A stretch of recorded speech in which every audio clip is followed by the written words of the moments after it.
Hello mga ka-zombie!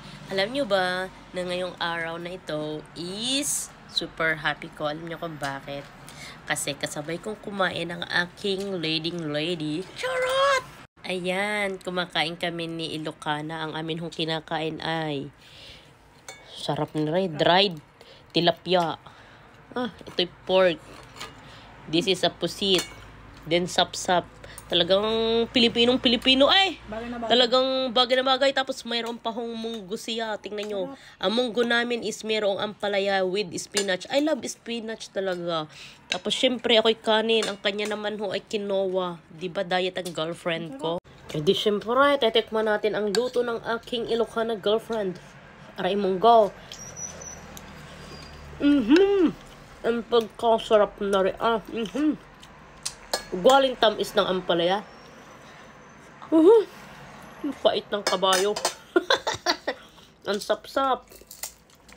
Ari galing pang Pilipinas kami. Ang aking nanay, lagi ho pag may napunta dining, ay nauwing Pilipinas. Ano kayo? Pag may nauwi ho sa Philippines, nakamag-anak ko, lagi ho nagpapadala ang nanay ko. Hindi ho nakakalimutan. Ari request ko. Sabi nga sa akin, wag daw kung kain ng kain nito. Ito'y not...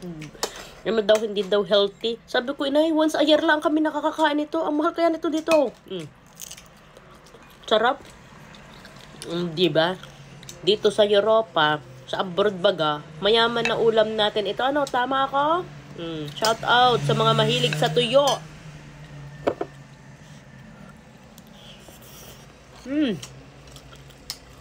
Kain tayo. Ang sarap.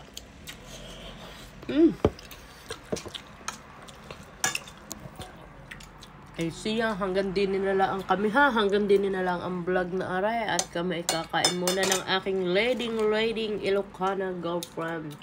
Bye-bye. Thank you for watching.